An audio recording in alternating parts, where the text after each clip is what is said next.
దళిత సమాజం క్రైస్తవంలోనికి వెళ్లకుండా ఉండటానికి తీసుకున్నటువంటి ఒక సనాతన చర్య, సనాతన వ్యూహం.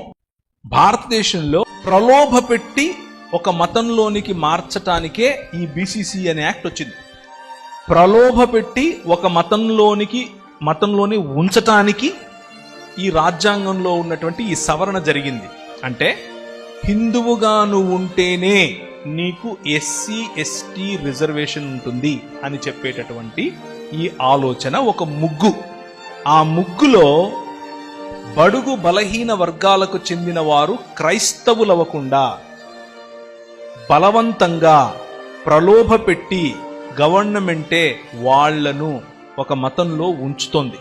సో రాజ్యాంగ వ్యతిరేకమైనటువంటి ఈ పనికి రాజ్యాంగంలోనే చోటు కల్పించిన రాజకీయాలను మార్చాలి. దానికి పోరాటం చేయాలి. జరుగుతోంది పోరాటం, అందులో భాగం